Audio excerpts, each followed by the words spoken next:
SM history হবে তোমাদের সকলকেই স্বাগত। আজ আমরা আলোচনা করব সংবাদপত্র এবং সাময়িক পত্রের মধ্যে ঠিক পার্থক্য কি এবং ভারতের ইতিহাসের উপাদান হিসাবে এই দুটি উপাদান অর্থাৎ সংবাদপত্র এবং সাময়িক পত্রের গুরুত্ব ঠিক কতখানি। তো চলো দেখে নেওয়া যাক ঠিক তাদের পার্থক্য এবং গুরুত্ব। প্রথমে আমরা ভূমিকা দিয়ে শুরু করব। তাহলে ভূমিকায় কি লিখবো সেটাই প্রথমে আমরা দেখে নিচ্ছি। প্রথমে ভূমিকায় আমরা লিখতে পারি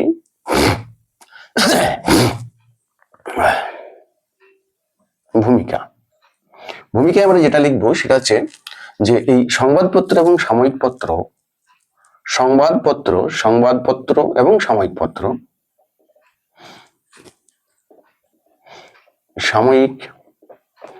পত্র দুটোরই মূল কাজ, দুটি পত্রেরই মূল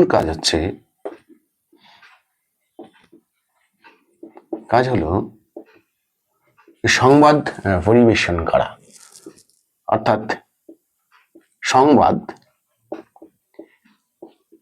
পরিবেশন করা।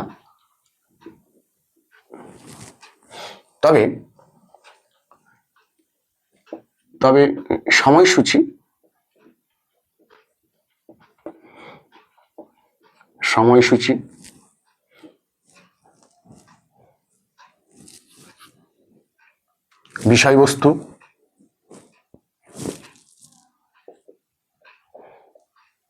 বিষয়বস্তু পাঠক সংখ্যা বা পাঠক এবং উপস্থাপনা।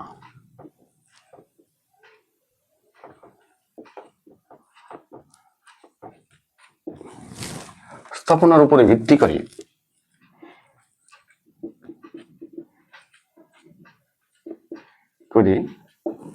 উভয়ের মধ্যে কিছু পার্থক্য রয়েছে।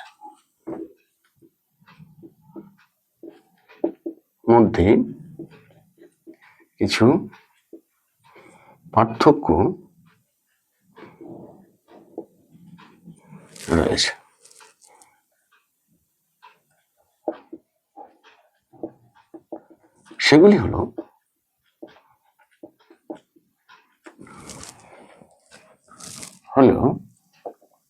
এরপর আমরা ঠিক এই পয়েন্টগুলোর উপরে ভিত্তি করে, অর্থাৎ এই যে সময়সূচি, বিষয়বস্তু, পাঠক এবং উপস্থাপনার উপরে ভিত্তি করে এই সংবাদপত্র এবং সাময়িক পত্রের মধ্যে কিছু পার্থক্য দেখে নেব।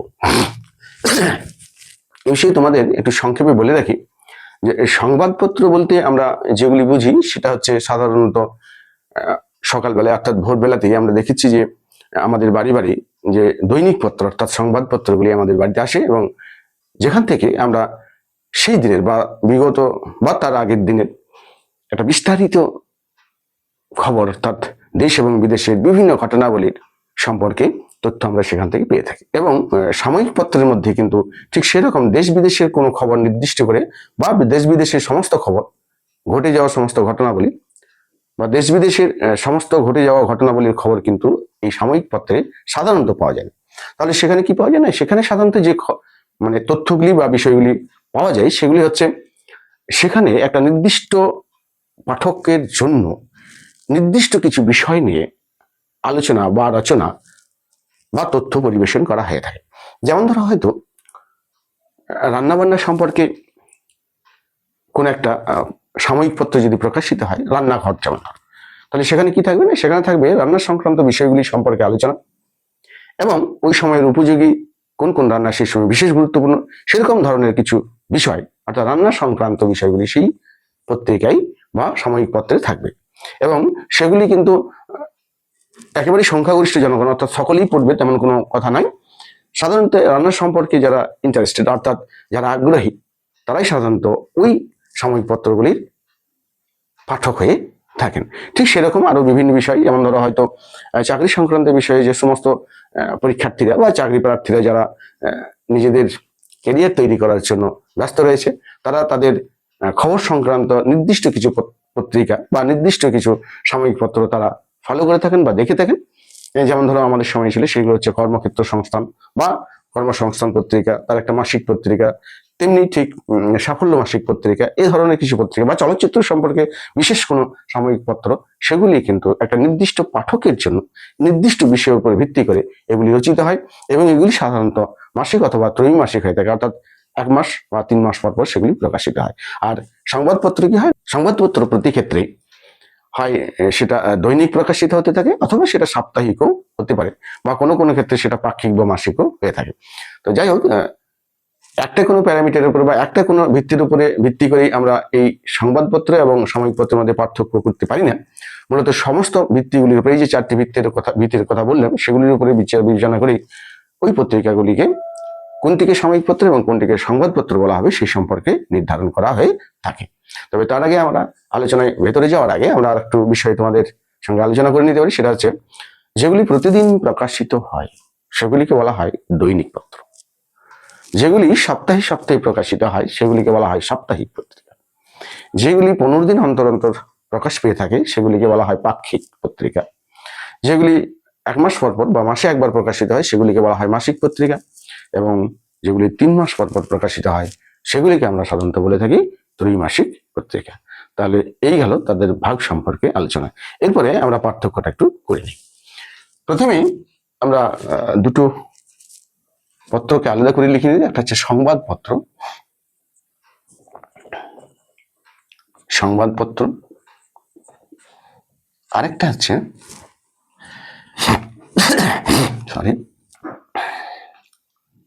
সাময়িক পত্র।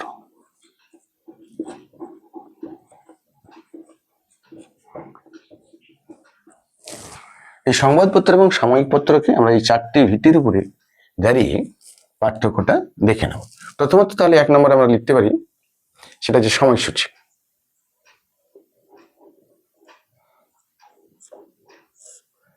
আমরা আগেই বললাম যে সাধারণভাবে সংবাদপত্রগুলি প্রকাশিত হয় দৈনিক, অর্থাৎ দিনে দিনে দৈনিক হতে পারে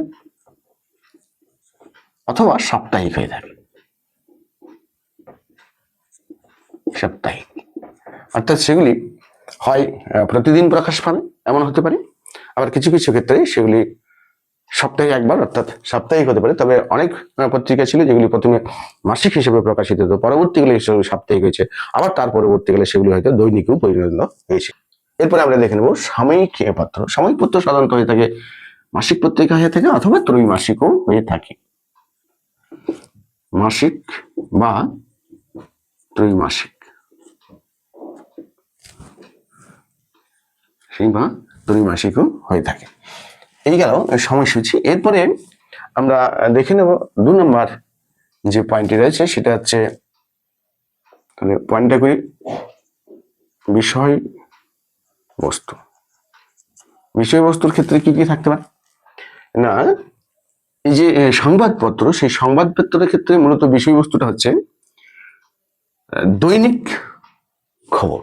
অর্থাৎ দৈনিক খবর বলতে সারা দিন ধরে, বা সাধারণত যেগুলো দৈনিক সংবাদপত্র হয় সেগুলো সকালবেলায় আমরা হাতে পেয়ে থাকি এবং তার খবরটা ঠিক তার আগের দিনে সারাদিন ধরে কি ঘটেছে সেই খবরগুলি দৈনিক সংবাদপত্রে প্রকাশ করা হয়ে থাকে। এটাই সাধারণত নিয়ম। তবে আজকাল হয়তো অনলাইন সংবাদপত্র আমরা পেয়ে যাচ্ছি, যাই হোক সেটা নিয়ে আমরা আলোচনা করছি না প্রতিদিনের। তাহলে আমরা বিষয়বস্তুটা কি লিখবো? বিষয়বস্তুটা লিখবো মূলত দৈনিক সংবাদপত্রের ক্ষেত্রে দেশ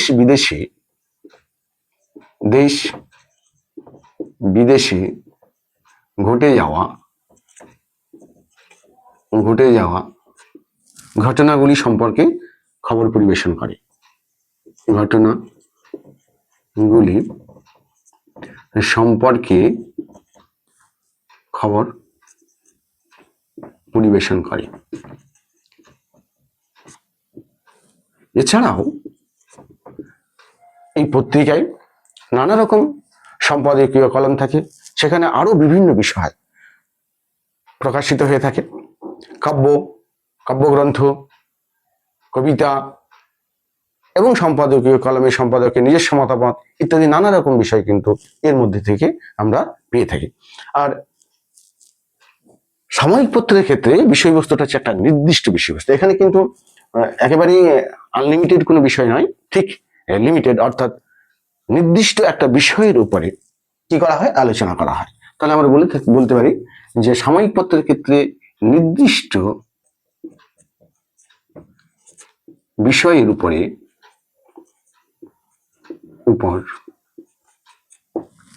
নির্দিষ্ট পাঠকের জন্য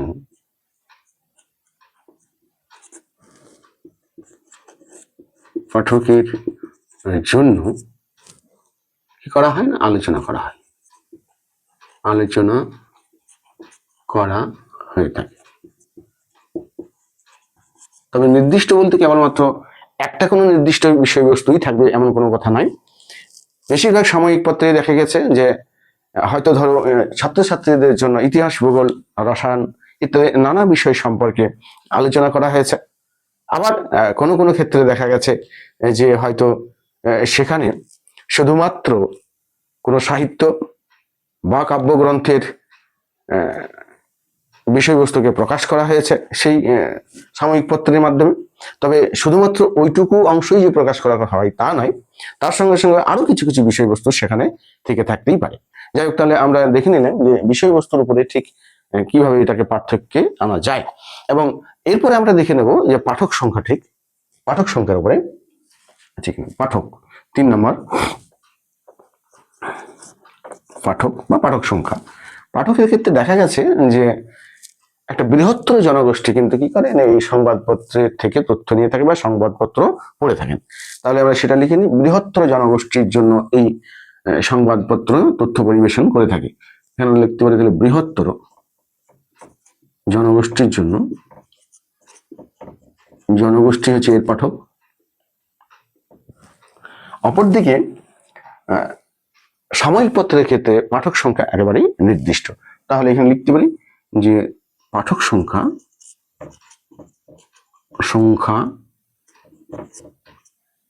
নির্দিষ্ট,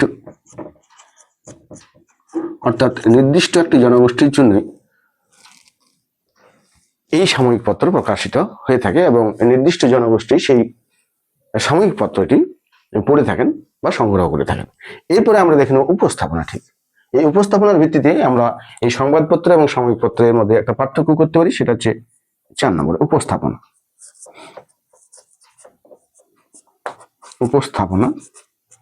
তোমরা দেখে থাকবে যে সংবাদপত্র যে প্রকাশিত হয় সেই সংবাদপত্রগুলি সাধারণত নিউজ প্রিন্ট পেপার যাকে বলা হয় সেই পেপারে প্রকাশ করা হয়ে থাকে এবং সেগুলি বেশিরভাগ ক্ষেত্রে সাদা কালো রঙের হয়ে থাকে। অপরদিকে যে সাময়িক পত্র, সেই সাময়িক পত্রটি অনেকটাই উন্নত পেপার বা ভালো কোয়ালিটির একটা পেপারে প্রকাশ করা হয়, সেটা সাধারণত বইয়ের আকার হয়ে থাকে এবং সেখানে বেশ রঙিন কিছু মানে রং বেরঙের এই পেপারটি হয়ে থাকে বা পত্রিকাটি হয়ে থাকে। তাহলে সেটা আমরা লিখে নিতে পারি, সেটা হচ্ছে যে সাধারণ নিউজ প্রিন্ট পেপারে, প্রিন্ট পেপার ব্যবহার করা হয়ে থাকে, পেপার ব্যবহার করা হয়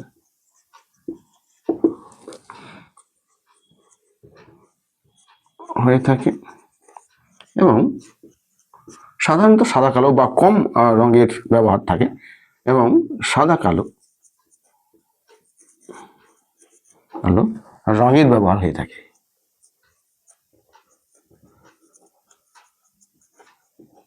হয় অপরদিকে সাময়িক পত্রের ক্ষেত্রে কিন্তু কি হয়ে থাকে না, অনেকটাই কি হয়, এটা উন্নত অর্থাৎ ভালো পেপার আর কি, উন্নত কাগজ, রঙিন কাগজও বলতে পারো, উন্নত কাগজ ব্যবহার করা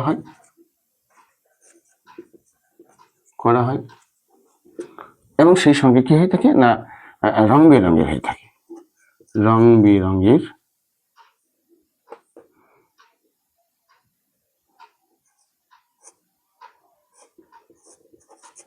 হয়ে থাকে। এই হচ্ছে মূলত দুটোর মধ্যে সাধারণ একটা পার্থক্য। এরপরে আমরা সংবাদপত্র এবং সাময়িক পত্র, যে সংবাদপত্র এবং সাময়িক পত্রগুলি বিশেষভাবে গুরুত্বপূর্ণ সেই সমস্ত সংবাদপত্রগুলি সম্পর্কে আমরা একটু আলোচনা করে নিতে পারি। তাহলে প্রথমে দেখে নেব ভারতবর্ষের প্রথম সংবাদপত্র কোনটি। ভারতবর্ষের প্রথম যে সংবাদপত্র সেটি হচ্ছে বেঙ্গল গ্যাজেট। নামটা একটু লিখে নিতে পারি। ভারতবর্ষের প্রথম সংবাদপত্র হচ্ছে বেঙ্গল গ্যাজেট। এটি প্রকাশিত হয় 1780 খ্রিস্টাব্দে। প্রকাশ করেছিলেন অগাস্টাস হিকি।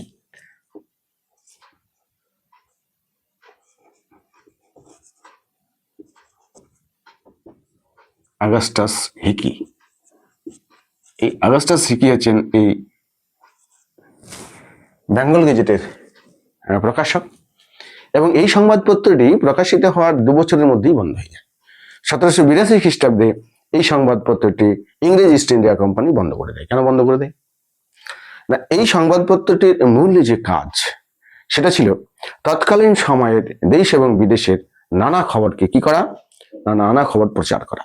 এবং এটি মূলত ছিল একটি সাপ্তাহিক পত্রিকা, এবং এই সাপ্তাহিক পত্রিকা দেশ এবং বিদেশের বিভিন্ন খবর প্রচারের সঙ্গে সঙ্গে ভারতবর্ষে ইস্ট ইন্ডিয়া কোম্পানির যে সমস্ত কর্মচারীরা ছিলেন তাদের দুর্নীতিগুলিকে তাদের এই সংবাদপত্রের মাধ্যমে তুলে ধরেছিলেন, এবং যার ফলস্বরূপ ইস্ট ইন্ডিয়া কোম্পানি এই সংবাদপত্রটিকে বন্ধ করে দেয়। মূলত ওয়ারেন হেস্টিংস এর যে দুর্নীতি সেগুলি এই সংবাদপত্রে তুলে ধরা হয়েছিল, এবং তার পরিপ্রেক্ষিতে ইস্ট ইন্ডিয়া কোম্পানি এই সংবাদপত্রটি 1782 খ্রিস্টাব্দে বন্ধ করে দেয়। তাহলে আমরা দেখে নিলাম আমাদের প্রথম সংবাদপত্র কোনটি। এটি শুধুমাত্র ভারত নয়, সমগ্র এশিয়ার ক্ষেত্রে এটি ছিল প্রথম সংবাদপত্র। তবে এই সংবাদপত্রটি যেহেতু ইংরেজি ভাষায় প্রকাশিত হতো, তাই এটাকে বলা হয় ইংরেজি ভাষায় প্রকাশিত ভারতবর্ষের প্রথম সংবাদপত্র হচ্ছে এই বেঙ্গল গ্যাজেট। এরপরে আমরা দেখে নেব ভারতবর্ষের বাংলা সংবাদপত্র কোনটি। ভারতবর্ষের প্রথম বাংলা সংবাদপত্র হিসাবে দিগদর্শনকেও বলা হয়ে থাকে, তবে দিগদর্শন সাধারণত একটি সাময়িক পত্রিকা ছিল, এবং যার বিষয়বস্তু ছিল শিক্ষা ক্ষেত্রে গুরুত্বপূর্ণ, যেমন ইতিহাস, ভূগোল, পদার্থবিদ্যা, রসায়ন, প্রাণীবিদ্যা, এবং সেই সঙ্গে সঙ্গে আরো কিছু বিষয় নিয়ে এখানে আলোচনা করা হতো। তবে সামগ্রিক দেশ এবং বিদেশের বিভিন্ন খবর কিন্তু এখানে আলোচনা করা হতো না, তাই এটিকে আমরা প্রথম বাংলা সংবাদপত্র না বলে এটি একটি সাময়িক পত্রই বলতে পারি। তাই প্রথম বাংলা সংবাদপত্র হিসেবে আমরা যার নাম করব সেটা হচ্ছে সমাচার দর্পণ। কি নাম বললাম? সমাচার দর্পণ। তাহলে এখানে লিখতে পারি সেটা হচ্ছে সমাচার দর্পণ। এই সমাচার দর্পণ, এই সমাচার দর্পণটি প্রকাশিত হয় 1818 খ্রিস্টাব্দে মে মাসে, এবং এই সমাচার দর্পণ প্রকাশিত হওয়ার পূর্বেই 1818 খ্রিস্টাব্দের এপ্রিল মাসে দিগদর্শন পত্রিকাটি প্রকাশিত হয়েছিল, এবং দুটো পত্রিকায় প্রকাশ করেছিলেন জন ক্লার্ক মার্শম্যান। তো এই মার্শম্যানের প্রকাশিত দুটো পত্রিকায় কি অনেক ক্ষেত্রে আমরা দেখেছি যে দিগদর্শনকে ভারতের প্রথম বাংলা সংবাদপত্র বলা হয়ে থাকে, তবে সাধারণত সমাচার দর্পণই হচ্ছে বাংলার প্রথম বাংলা ভাষায় প্রকাশিত ভারতের প্রথম সংবাদপত্র, এবং সেটার প্রকাশ করেছে 1818 খ্রিস্টাব্দে। প্রকাশক হচ্ছেন মার্শম্যান, জন ক্লার্ক মার্শম্যান, এবং এটি প্রকাশিত হয় 1818 খ্রিস্টাব্দে। এই যে সমাচার দর্পণ, এবং এই সমাচার দর্পণ পত্রিকাটি ছিল মূলত একটি সাপ্তাহিক পত্রিকা, কিন্তু দিগদর্শন ছিল একটি সাময়িক পত্রিকা। সুতরাং আমরা বাংলার প্রথম বাংলা সংবাদপত্র বা ভারতের প্রথম বাংলা সংবাদপত্র হিসাবে যখন উল্লেখ করব তখন সমাচার দর্পণকেই করতে পারি বা করতে হবে আর কি। যাই হোক, এরপরে আমরা আরেকটা সংবাদপত্র সম্পর্কে আলোচনা করে নেবো, সেটা হচ্ছে সংবাদ কৌমুদী। আরেকটা সংবাদপত্র সম্পর্কে আমরা আলোচনা করতে পারি, সেটা হচ্ছে সংবাদ কৌমুদী। সংবাদ কৌমুদী, আচ্ছা এটাকে একটু মুছে নি। সংবাদ কৌমুদী, এই সংবাদ কৌমুদী সংবাদপত্রটি প্রকাশ করেছিলেন 1821 খ্রিস্টাব্দে রাজা রামমোহন রায়। তবে এর যিনি সম্পাদক তিনি ছিলেন ভবানীচরণ বন্দ্যোপাধ্যায়, অর্থাৎ সম্পাদক ছিলেন ভবানীচরণ বন্দ্যোপাধ্যায়, কিন্তু এই পত্রিকাটি প্রকাশের ক্ষেত্রে যিনি উদ্যোগী হয়েছিলেন বা যার উদ্যোগে এই পত্রিকাটি প্রকাশিত হয় তিনি হচ্ছেন রাজা রামমোহন রায়। 1821 খ্রিস্টাব্দে এই পত্রিকাটি প্রকাশিত হয়। 1821 খ্রিস্টাব্দে এই পত্রিকাটি প্রকাশিত হয় এবং এই পত্রিকার যিনি সম্পাদক ছিলেন তিনি আছেন ভবানী চরণ বন্দ্যোপাধ্যায়। লিখে নিতে পারেন নামটা, ভবানী চরণ বন্দ্যোপাধ্যায়।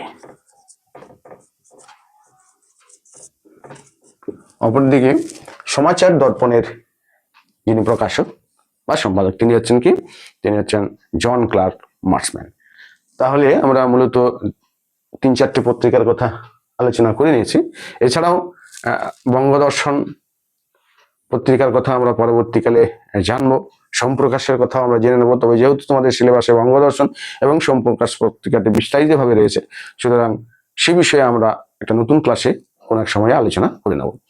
এরপরে আমরা দেখে নেব সংবাদপত্র এবং সাময়িক পত্রের গুরুত্ব, অর্থাৎ ইতিহাস রচনায় এই দুটি পত্রে গুরুত্ব কি রয়েছে বা ইতিহাসের উপাদান হিসেবে তারা কতটা গুরুত্বপূর্ণ। তারপরে আমরা এবার গুরুত্বটা আলোচনা করব।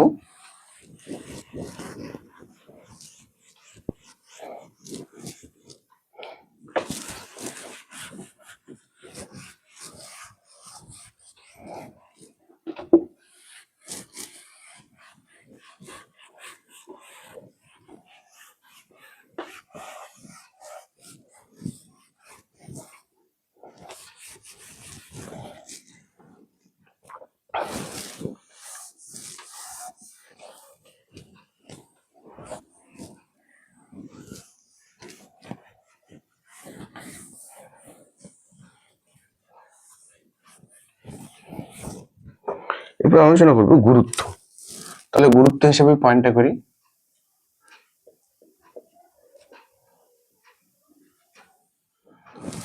গুরুত্ব ইতিহাস রচনার ক্ষেত্রে এই সংবাদপত্র এবং সাময়িক পত্র দুটোই কিন্তু অত্যন্ত গুরুত্বপূর্ণ। কেন দুটোই অত্যন্ত গুরুত্বপূর্ণ? না, ইতিহাস রচনায় এটি হচ্ছে একটি অপরিহার্য প্রাথমিক উপাদান। এই সংবাদপত্র এবং সাময়িক পত্র সমকালীন রাজনৈতিক, সামাজিক, অর্থনৈতিক সহ শিক্ষা, ধর্ম এবং বিভিন্ন আন্দোলন সম্পর্কে বিস্তারিত বিবরণ এই পত্রগুলিতে পাওয়া যায়। তাহলে সে কথাটা আমরা লিখে নিতে পারি। সেটা হচ্ছে এই সংবাদপত্র এবং সাময়িক পত্র, তাহলে সংবাদপত্র এবং সাময়িক পত্রগুলি ইতিহাস রচনার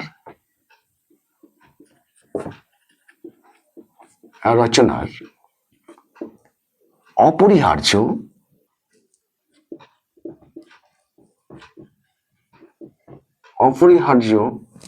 প্রাথমিক উপাদান, অর্থাৎ প্রাইমারি সোর্স, প্রাথমিক উপাদান। এবং এইগুলি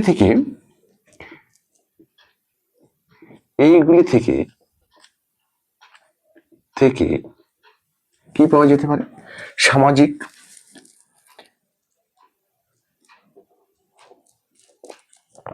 রাজনৈতিক, অর্থনৈতিক বিভিন্ন ঘটনা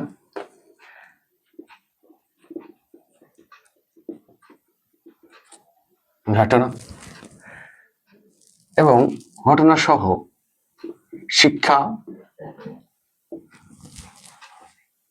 ধর্ম ও আন্দোলন এবং তৎসংলগ্ন বহু বিষয় এবং অন্যান্য বহু বিষয়ে তথ্য পাওয়া যায়। এক কথায় বলতে গেলে বলা যায় এমন কোনো ঐতিহাসিক উপাদান নেই যেগুলো এই সংবাদপত্র বা সাময়িক পত্র থেকে পাওয়া যায় না। অর্থাৎ সামগ্রিকভাবে বলতে গেলে সংবাদপত্র এবং সাময়িক পত্র ইতিহাস রচনার ক্ষেত্রে একটা সামগ্রিক উপাদান হিসাবে কাজে লাগে। এরপর আমরা পয়েন্ট করে করে দেখে নেবো ঠিক এদের গুরুত্বগুলি কি কি। মূলত 3-4টে পয়েন্ট আমরা করে সেগুলি আলোচনা করে নেবো। প্রাথমিক পয়েন্ট হিসেবে আমরা লিখবো কি, প্রাথমিক পয়েন্ট হিসেবে আমরা লিখবো এটা হচ্ছে প্রাথমিক উপাদান বা উৎস উপাদান বা প্রাইমারি সোর্স। অর্থাৎ প্রাথমিক উৎস আমরা লিখতেই পারি যে 1 নম্বরে, তাহলে আমরা সেটাকে লিখবো প্রাথমিক উৎস বা উপাদান, প্রাথমিক উপাদান লিখতে পারি।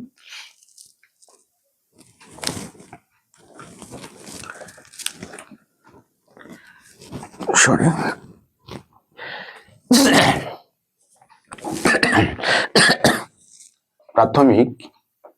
প্রাথমিক উপাদান। এই যে সংবাদপত্র, এই সংবাদপত্রকে ইতিহাসের প্রাইমারি সোর্স বা প্রাথমিক উপাদান হিসাবে বিবেচনা করা হয়, বা এই পত্রগুলি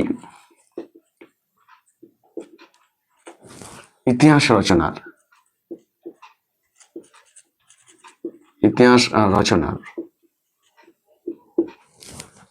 প্রাথমিক উপাদান হিসাবে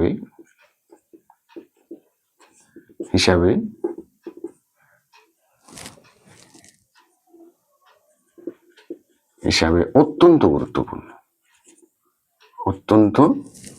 গুরুত্বপূর্ণ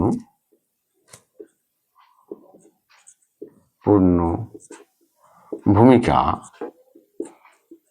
পালন করে থাকে।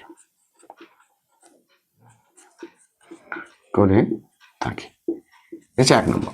2 নম্বর পয়েন্ট, যেটা 2 নম্বর পয়েন্ট হিসাবে আমরা যে বিষয়টিকে আলোচনা করব সেটা হচ্ছে, এখান থেকে আলোচনা করব মূলত এই যে সামাজিক, রাজনৈতিক, অর্থনৈতিক উপাদান। তবে সামাজিক উপাদান হিসেবে বা সামাজিক চিত্র এখান থেকে কি কি ফুটে ওঠে, বা ইতিহাস রচনার ক্ষেত্রে কোন কোন সামাজিক ঘটনার বিবরণ আমরা এই সাময়িক পত্র বা সংবাদপত্র থেকে পেয়ে থাকি, সেগুলো এখন দেখে নেব এই 2 নম্বর পয়েন্টে। তাহলে আমরা লিখতে হবে সামাজিক চিত্র।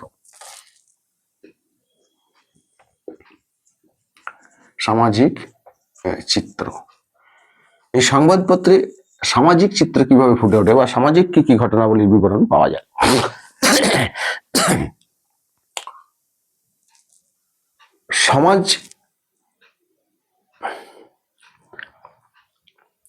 সংবাদপত্রের প্রকাশকাল, অর্থাৎ যে সময়ে সংবাদপত্রগুলি প্রকাশিত হচ্ছে বা সেই সময়ে ওই সংবাদপত্রে লেখালেখি করা হচ্ছে, সেই সময়ে সমাজের অবস্থা কেমন, সেই সমাজের প্রচলিত রীতিনীতি, সেই সমাজের কুসংস্কার, সেই সমস্ত কুসংস্কারগুলিকে দূর করার জন্য যে সামাজিক আন্দোলন, এবং সেই কুসংস্কারগুলি দূর করতে গিয়ে যে নতুন নতুন নীতির প্রবর্তন, এবং সেই নতুন নীতির বিরুদ্ধে আবার জনগণের যে প্রতিক্রিয়া, এবং সেই প্রতিক্রিয়ার ফলস্বরূপ তৎকালীন সরকারের যে নীতি, সেটা দমন নীতি হতে পারে বা উৎসাহ প্রদানও হতে পারে।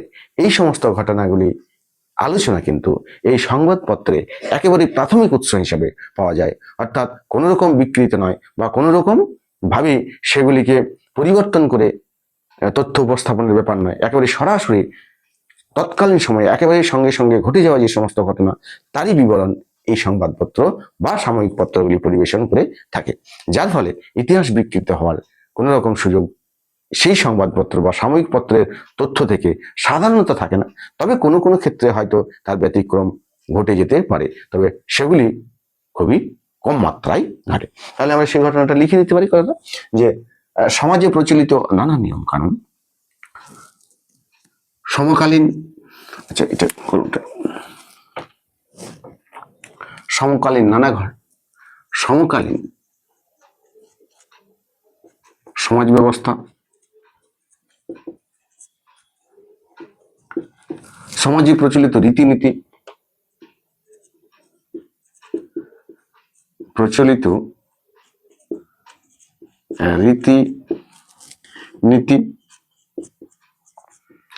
সংস্কার এবং কুসংস্কার। আচ্ছা, কুসংস্কার কথাটা লিখি, কুসংস্কার, এবং সেগুলিকে দূর করার জন্য কি করা, সমাজ সংস্কার, সেগুলিকে দূর করার জন্য সমাজ সংস্কার ব্যবস্থা। তাহলে সমাজ সংস্কার এবং তার বিরুদ্ধে জনগণের প্রতিক্রিয়া, তার বিরুদ্ধে জনগণের প্রতিক্রিয়া, এবং সেই প্রতিক্রিয়ার বিরুদ্ধে সরকারের যে ক্রিয়া, সেগুলিকে জানা যায় এই পত্রগুলি থেকে। তাহলে জনগণের প্রতিক্রিয়া এবং সরকার ও সমাজের এবং সরকারের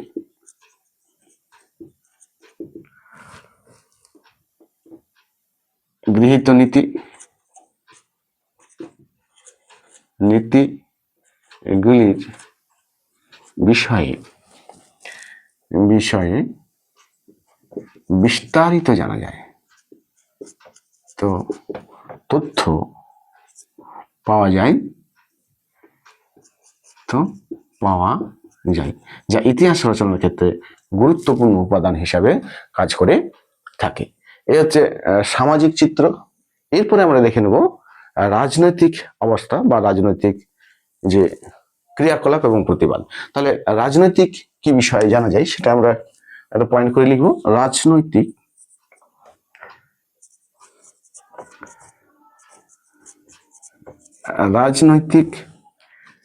চিত্র, রাজনৈতিক চিত্র হিসাবেও লিখতে পারি, বা প্রতিবাদ, বা আরো অনেক কিছু, যেমন সেটা লিখছি না, সেটা রাজনৈতিক চিত্রটাই লিখছি। তাহলে রাজনৈতিক ক্ষেত্রে ঠিক সেরকম এই সামাজিক ক্ষেত্রে যেমন জানা যায়, তেমনি রাজনৈতিক ক্ষেত্রেও একইভাবে বহু তথ্য এই সংবাদপত্র বা সাময়িক পত্র থেকে পাওয়া যেতে পারে। কিরকম না, রাজনৈতিক ক্ষেত্রে যেমন ধরো, রাজনৈতিক ক্ষেত্রে তৎকালীন সেই সমাজের বা সেই দেশের বা সেই স্থানের যে স্থান বা দেশ সম্পর্কে এই সংবাদপত্রটি সংবাদ পরিবেশন করে থাকে, সেই স্থানের রাজনৈতিক অবস্থা কেমন, রাজনীতি জনমত গঠনটা কেমন, জাতীয়তাবাদী চেতনার বিকাশ কেমন, সেই চেতনার বিকাশের ক্ষেত্রে প্রশাসনের কি ভূমিকা রয়েছে, প্রশাসনের বিরুদ্ধে স্বাধীনতা আন্দোলন, সেই স্বাধীনতা আন্দোলনকে দমন করতে গিয়ে সরকারের রাজনৈতিক ব্যবস্থা বা সরকারের গৃহীত রাজনৈতিক ব্যবস্থা এবং সেই গৃহীত ব্যবস্থার বিরুদ্ধে বা প্রতিবাদে জনগণের বিক্ষোভ, এই নানা রকম বিষয় কোথায় পাওয়া যায়? এই সংবাদপত্রগুলি পরিবেশন করে থাকে, এবং যা থেকে তৎকালীন সময়ের রাজনৈতিক ইতিহাসের গুরুত্বপূর্ণ উপাদানগুলি পাওয়া যেতে পারে এই সংবাদপত্র এবং সাময়িক পত্র থেকে। যেমন ভারতবর্ষের বিভিন্ন আন্দোলন, সেই সমস্ত আন্দোলনগুলির কথা আমরা এই সংবাদপত্রে বিস্তারিতভাবে পেয়ে থাকি। তাছাড়া রাজনৈতিক আন্দোলনকে দমন করার জন্য যে সমস্ত ক্রিয়াকলাপ বা যে সমস্ত নীতিগুলি সরকার গ্রহণ করে, সেই সমস্ত নীতিগুলির বিরুদ্ধেও এই সংবাদপত্রগুলি নানাভাবে প্রতিবাদ করে থাকে। অর্থাৎ কেবলমাত্র যে রাজনৈতিক অবস্থা বা তৎকালীন সময়ের যে রাজনৈতিক ক্রিয়াকলাপ সেগুলি সম্পর্কে বিস্তারিত বিবরণ এই সংবাদপত্রগুলি দেয় তাই নয়, এই সংবাদপত্রগুলিও কিন্তু রাজনৈতিক ক্ষেত্রে বিভিন্ন ভূমিকা পালন করে থাকে, এবং তারা ভালো কাজের যেমন প্রশংসা করে থাকে, ঠিক সেই রকম খারাপ কাজের বা দমনমূলক কাজের সমালোচনা করে থাকে। এবং জনমত গঠনে এই সংবাদপত্রগুলি একসময়ে ভারতবর্ষের ইতিহাসে গুরুত্বপূর্ণ ভূমিকা নিয়েছিল, এবং এই সংবাদপত্রের মাধ্যমে জনগণের বিপ্লবকে উৎসাহিত করার জন্য নানা ব্যবস্থাও নেওয়া হয়।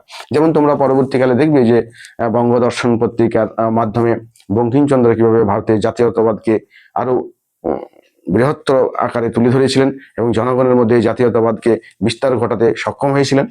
তাছাড়াও আর যে সমস্ত সংবাদপত্রগুলি রয়েছে বা সাময়িক পত্রগুলি রয়েছে, সেগুলিও কিন্তু জনমত গঠনের প্রত্যেকটার ক্ষেত্রে কিন্তু একটা গুরুত্বপূর্ণ ভূমিকা নিয়ে থাকে। কোনো না কোনোভাবে এই সংবাদপত্রগুলি বা সাময়িক পত্রগুলি জনগণকে রাজনৈতিকভাবে সচেতন করে তোলার কাজটি সেই সময় অত্যন্ত দক্ষতার সঙ্গে করেছিল, এটা আমরা বলতে পারি। তাহলে আমরা লেখার সময় একটা ছোট করে লিখে নিতে পারি যে রাজনৈতিক ক্ষেত্রে সাধারণত রাজনৈতিক জনমত গঠন, জাতীয়তাবাদের বিকাশ, সংবাদপত্রের স্বাধীনতা, রাজনৈতিক আন্দোলন এবং সরকার বিরোধী যে সমস্ত রাজনৈতিক আন্দোলনগুলি ছিল সেগুলি কিভাবে পরিচালিত ছিল সে সম্পর্কে বিস্তারিত তথ্য আমরা এই পত্রিকাগুলি থেকে পেয়ে থাকি, এবং এই পত্রিকাগুলি জনসাধারণকে রাজনৈতিক আন্দোলনে বিভিন্নভাবে উৎসাহিত করেছিল সে সম্পর্কেও জেনে থাকি। তাহলে লিখে নিতে পারি ভারতের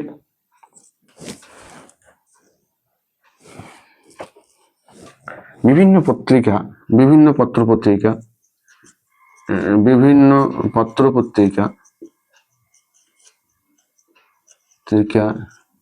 একদিকে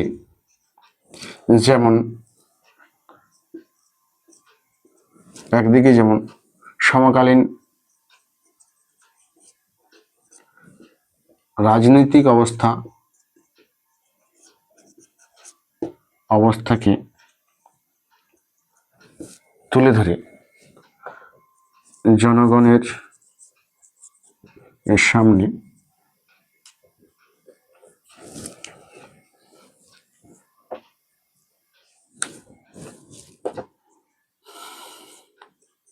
তুলে ধরত,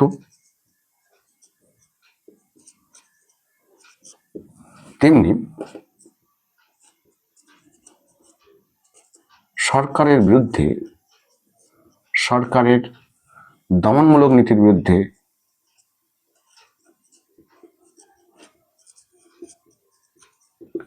বিরুদ্ধে জনমত গড়ে তুলত।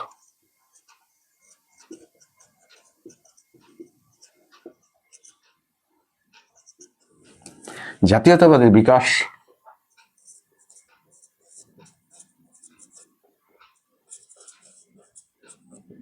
বিকাশ সংবাদপত্রের স্বাধীনতা রক্ষা,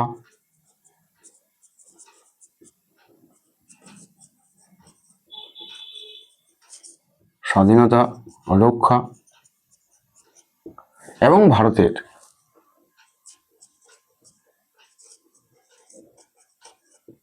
স্বাধীনতা আন্দোলনে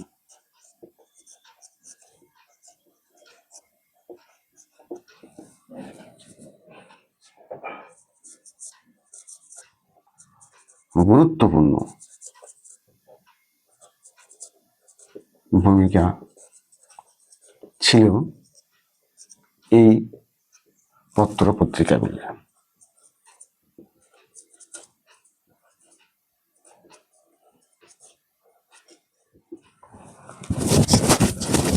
তাহলে আমরা লিখে নিলাম ঠিক এই সংবাদপত্রের গুরুত্ব কতখানি ছিল ভারতবর্ষের ইতিহাস রচনার ক্ষেত্রে।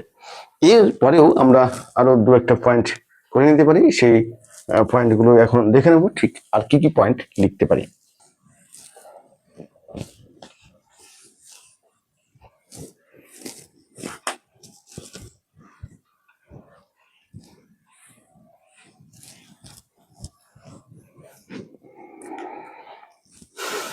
এরপরে 4 নম্বর পয়েন্ট হিসাবে আমরা লিখব ভাষা এবং সাহিত্যের বিকাশ।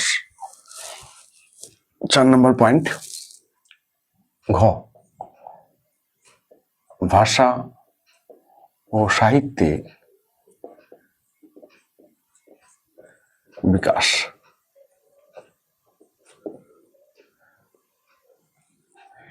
এই ভাষা এবং সাহিত্যের বিকাশ কিভাবে হতো?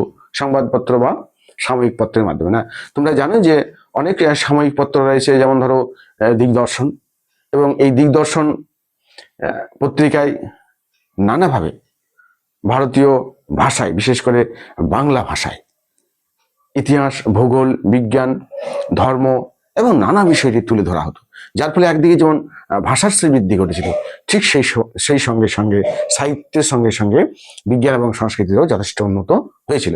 এছাড়াও বিভিন্ন পত্র পত্রিকায় কি হতো না, সাহিত্য সম্পর্কে, বাংলা সাহিত্য সম্পর্কে আলোচনা করা হতো, এবং সাময়িক পত্র যে সমস্তগুলি ছিল সেই সমস্ত সাময়িক পত্রগুলিতে কি হতো না, বিভিন্ন ধরনের কবিতা, কাব্যগ্রন্থ এবং রচনাগুলি ধারাবাহিকভাবে কি করা হতো, ছাপানো হতো এবং প্রকাশ করা হতো। ফলে স্বাভাবিকভাবে বাংলা ভাষা এবং সাহিত্যের বিকাশের ক্ষেত্রে এই যে সাময়িক পত্র বা সংবাদপত্রগুলি বিশেষ ভূমিকা পালন করে থাকতো। ঠিক কোন কোন সংবাদপত্র বা কোন কোন সাময়িক পত্র কি কি প্রকাশ করা হতো, কোন বিষয়বস্তুগুলিকে নিয়ে তারা আলোচনা করতো, সে বিষয়ে আমরা বিস্তারিত আলোচনা করব পরবর্তীকালে কোনো একটা ক্লাসে বা কোনো একটা ভিডিওতে, কারণ এ সম্পর্কে বিস্তারিত সিলেবাস তোমাদের রয়েছে। আমরা যখন সেই সিলেবাসে ঢুকবো তখন অবশ্যই এগুলি সম্পর্কে বিস্তারিত আলোচনা করব। এছাড়াও আমরা আমাদের প্লেলিস্টে একটা নতুন সংযোজন শীঘ্রই করতে চলেছি, সেটা হচ্ছে বিভিন্ন বিপ্লবীদের জীবন কাহিনী, প্রেম কাহিনী এবং দেশপ্রেম সম্পর্কে আমরা গল্পের ছেলে একটু আলোচনা করব, এবং সে সম্পর্কে একটা নতুন প্লেলিস্ট খুব শীঘ্রই বানাতে চলেছি। তাহলে আমরা ফিরে আসি আমাদের সেই আলোচনায়, সেটা হচ্ছে ভাষা এবং সাহিত্যের বিকাশ। ভাষা এবং সাহিত্যের বিকাশ কিভাবে হতো সে সম্পর্কে আমরা আলোচনা করলাম। এবার আমরা একটু সংক্ষেপে 2-4 লাইন লিখে নেব যে এই পয়েন্টটিতে আমরা কি লিখব। অধিকাংশ সময় কি হয় না, পত্র পত্রিকা এই যে রয়েছে এগুলিতে বিভিন্ন ধরনের ভাষা, সাহিত্য, কবিতা ইত্যাদি সম্পর্কে আলোচনা করা হয়, এবং যার ফলে ভাষা এবং সাহিত্যের উন্নতির ক্ষেত্রে এই সংবাদপত্র বা সাহিত্য পত্রিকা যাই হোক না কেন এগুলি খুবই গুরুত্বপূর্ণ ভূমিকা পালন করে থাকে। তাহলে আমরা লিখতে পারি যে অধিকাংশ সাময়িক পত্রই কি করে না, অধিকাংশ সাময়িক পত্রই অধিকাংশ সাময়িক পত্র নানা ধরনের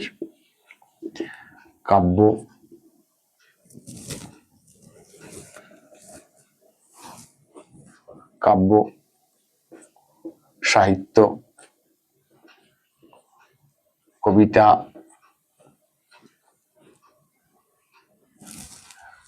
এবং গ্রন্থ ধারাবাহিকভাবে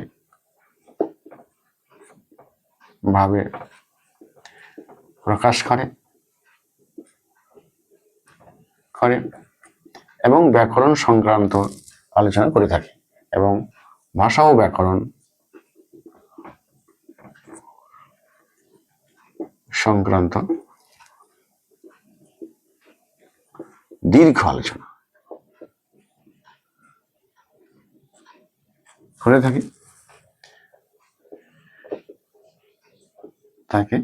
স্বাভাবিকভাবেই সেই আলোচনার মাধ্যমে আমাদের ভাষা এবং সাহিত্য কি হয়, বিকাশ লাভ করে। আমরা দেখেছি অধিকাংশ ক্ষেত্রে যে সমস্ত জীবনী গ্রন্থগুলি, যেমন ধরো প্রবাসী পত্রিকার মাধ্যমে সরলা দেবী তার জীবনী গ্রন্থ বা আত্মজীবনী, বিপিন চন্দ্র পাল তার আত্মজীবনী, এমনকি রবীন্দ্রনাথ ঠাকুর তার আত্মজীবনীগুলি সেই পত্রিকার মাধ্যমে কি করেছিলেন, প্রকাশ করেছিলেন। তো স্বাভাবিকভাবে এগুলি এই যে পত্রিকার মাধ্যমে এই প্রকাশ কি করে ভাষা এবং সাহিত্যের ক্ষেত্রে কি করে একটা বিশাল বিকাশের পথ প্রশস্ত করে। তাহলে সেটাই আমরা আলোচনা করে থাকি, এবং স্বাভাবিকভাবেই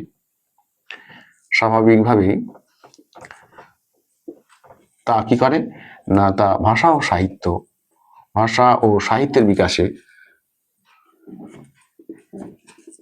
বিকাশে গুরুত্বপূর্ণ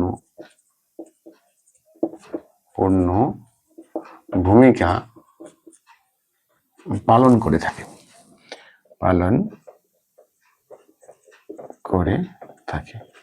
এবং যেহেতু এই সমস্ত গ্রন্থগুলি এখান থেকে প্রকাশিত হয়, ভাষা এবং সাহিত্যের সম্পর্কে আলোচনা করে থাকে, তাহলে এই সমস্ত গ্রন্থগুলি সম্পর্কে বিস্তারিত জানতে বা ভাষা এবং সাহিত্যের সম্পর্কে জানতে হলে আমাদের কোন উপাদানটি প্রয়োজন, এই সাময়িক পত্র এবং সংবাদপত্রের প্রয়োজন রয়েছে।